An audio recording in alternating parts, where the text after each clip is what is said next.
శంఖారావము 6వ అధ్యాయమైన ధ్యానయోగంలో మనం ఇప్పుడు 13, 14 శ్లోకాలు చదువుకోబోతున్నాము. మన రికార్డింగ్లో 52వ నెంబరు. శరీరమును భూమిపై సమముగా వంకర లేనట్లు నిలుపవలెను. వీపు, మెడ, తల ఒకే సరళ రేఖలో నిలుపవలెను. అట్లని ఏ భాగమును బిగింపరాదు. చిత్తము స్థిరమయ్యున్నచో దేహం అచలమై ఉండును. ఇట్లు దేహము చిత్తస్థైర్యమున నిలబడుట జరుగవలెను. అప్పుడు తన నాసికాగ్రమును చూచుకొని దిక్కులు చూడకుండా కన్నులు మూయవలెను. అటుపైన నాసికాగ్రమును మనస్సును చూడవలెను. ఇచ్చట నాసికాగ్రమనగా భ్రూమధ్యమా లేక ముక్కు చివర భాగమా అని కొందరి సందేహము. భ్రూమధ్యమున చక్కగా ప్రాణవృత్తులు నిలుపుమని శాస్త్రముననే మరి ఒక తావున చెప్పబడి ఉన్నది గనుక సందేహమునకు తావులేదు. నాసికాగ్రమనగా భ్రూమధ్యమనియే నిశ్చితార్థము. భ్రూమధ్యమును చూచుట కన్నులతో కాక మనస్సుతో చేయవలెను. కన్నులతో చూచినచో తలనొప్పి రావచ్చును. ఇట్టి స్థితిలో మనస్సు సులువుగా సంయమనము చేయవచ్చును. అట్లు చేయుటకు నాయందు చిత్తము నిలుపుము అని శాస్త్రకారుడు చెప్పుచున్నాడు. నాయందు అనగా శాస్త్రకారుల యందని అర్థము కాదు. శిష్యునకు సంధ్యావందనము నేర్పుచు గురువుగారు ముక్కు పట్టుకొనుమనగా అతడు గట్టిగా గురువు ముక్కు పట్టుకున్నాడట. ఆ సామెత సమన్వయముగా చెప్పుకొనరాదు. నా చిత్తము నాయందు నిలుపుట అనగా నాయందు చిత్తము నిలుపుట అనగా సాధకుడు తనలోనున్న భావములకు మూలస్వరూపుడైన నేను అను ప్రజ్ఞయందు చిత్తము నిలుపుట. దీనిని అభ్యసించినచో నాయందు నిష్టగలవాడగుచున్నాడు అని కృష్ణుడు చెప్పుచున్నాడు. దానితో సాధకుడు ప్రశాంతుడై భయములు తొలగి బ్రహ్మయందు చరించుచు బ్రహ్మచారి అనబడును. 13, 14 శ్లోకాలు అయిపోయినాయి. నాది నేను అనే హెడ్డింగ్ నెక్స్ట్ది. నాయందు చిత్తము నిలిపినవాడు నాతో యోగము చెందినవాడు. అతడు మత్పరుడు అనగా నన్ను ఉత్తమునిగా స్వీకరించినవాడు. ఈ కృష్ణుని మాటలు మంత్రార్థములు కలవి. నా దేహము, మనస్సు, ఇంద్రియములు, బుద్ధి, ఊహలు, సంకల్పములు, అహంకారము ఈ మొత్తము నాది. దీనినే మాయ అనియు నా మాయ అనియు కృష్ణుడు పేర్కొనెను. నేనను వాడు వీనికన్నా భిన్నుడు. నేనను వెలుగులోనికి కిరణములై నాది అనబడు మాయా విశేషములు పుట్టి అరలుగా, పొరలుగా, వన్నెలుగా, చిన్నెలుగా వెలుగుచూ నేనను పదముచ్చే వ్యవహరింపబడుచుండును. అట్టి స్థితిలోనున్న నేను జీవుడు. అతడు క్రమముగా నన్ను ఉపాసించుటతో నాకై తనలోనికి నా దగ్గరకు ప్రయాణము చేయుట, నా దరి చేరుట, నాయందుండుట నేర్చును.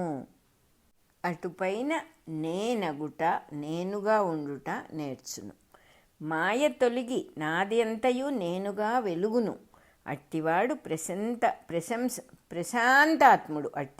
ప్రశాంతాత్ముడు. వీనికి భయము లేదు. ఈ విధముగా అభ్యాసము చేయుటయే యోగము లేక నాలో యోగించుట.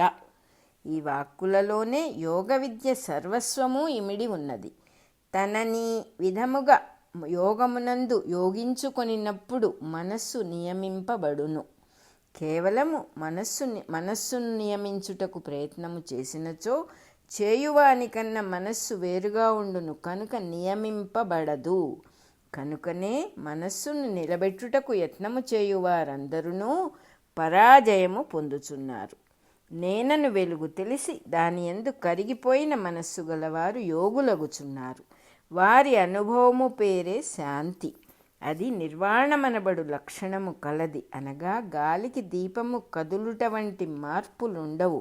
దీపమునకు గాలి ఎట్లో మనస్సునకు పరిసరములును వ్యక్తులను అట్లే. ఇతరుల సంభాషణలు, చేష్టలు కూడా అట్లే. యోగికి వీని ప్రభావము మనస్సుపై ఉండదు. కారణమేమనగా మనస్సనగా తానే మనస్సుగా నటించుట, క్రీడించుట చేయుచుండును. తనకిష్టము కలిగినచో క్రీడించును, లేనిచో మానును. పరిసర వ్యక్తులను బట్టి తప్పనిసరిగా మనస్సు పనిచేయుట ఉండదు.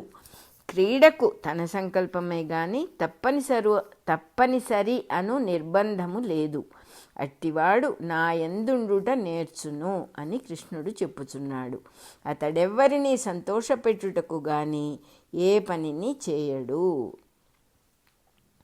తన సంకల్పములను బట్టి చేష్టలు చూపును గాని ఇతరులను పట్టి కాదు. ఇతరులు బాధపడుదురని మొగమాట పడడు, కానీ ఇతరులు బాధపడకుండునట్లు మెలగు నేర్పరితనము అలవడును.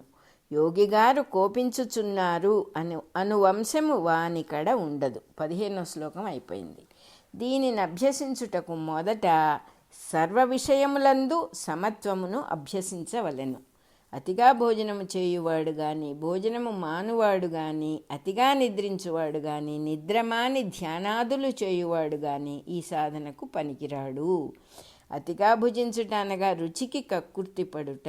అట్లే మిగిలిన ఇంద్రియముల విషయమునను భోజనము మానుట అనగా రుచులను చూచి భయపడి తక్కువగా భుజించుట, లేక దేవుని బెదిరించుటకై ఉపవాసాదులను చేయుట. ఉపవాసమను పేరుతో లంఘనము కట్టుట.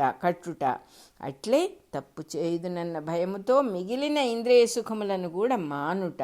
అతిగా నిద్రించుట అనగా ఒళ్ళు బరువు మున్నగు కారణములచే రేయింబవళ్ళు నిద్రపోవుట, మరియు జాగరూకత వహించవలసిన విషయములను ఏమరపాటు చెందుట, చేయవలసిన పనులను మరచుట, వస్తువులను ఉంచవలసిన స్థానమున ఉంచుటకు బద్ధకించి మరల ఒక్కొక్క దానిని వెదకి కొనుట.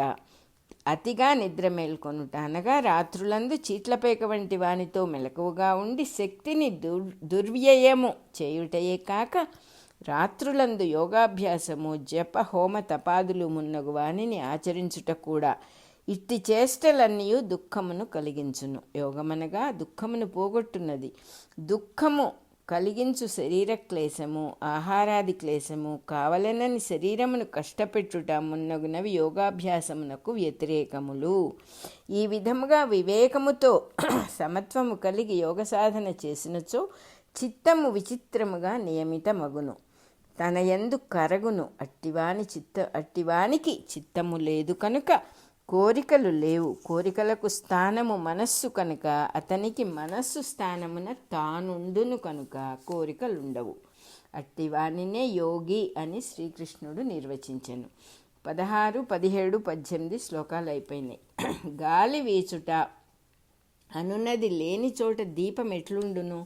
మొగ్గవలే నిలబడి ఉండును అనగా దీపపు మంట దీపమునందు అమరి ఉండును. అట్లే యోగి యొక్క చిత్తము ఆత్మయందమరి ఉండును. చిత్తమెచ్చట మాయమగునో వానికి తెలియను. యోగ విద్య సేవించుట చేత చిత్తము తన యందు మాయమగును. అట్టి వానికి తనచే చూడబడునది తానే. జగత్తు అనబడు తదితరం ఉండదు. ఆ సమస్తము తన వెలుగై తానే అదిగా కనిపించును. అందువలన సంతోషమే కానీ తన చుట్టుపక్కల మరి ఒకటి మిగిలి ఉండదు. అంతకన్నా సుఖానుభూతి లేదు కనుక సుఖమను పదమునకు అర్థమదియే. దానిని గ్రహించుచున్న స్థితినే బుద్ధి అందురు. ఇది ఇంద్రియాదులను వెలిగించును గాని ఇంద్రియములచే తెలియబడదు.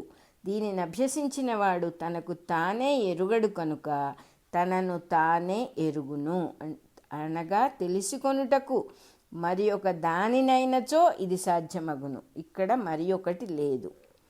19, 20, 21 శ్లోకాలు అయిపోయినాయి. అదే టైంలో మన రికార్డింగ్ నెంబర్ 52 కూడా అయిపోయింది.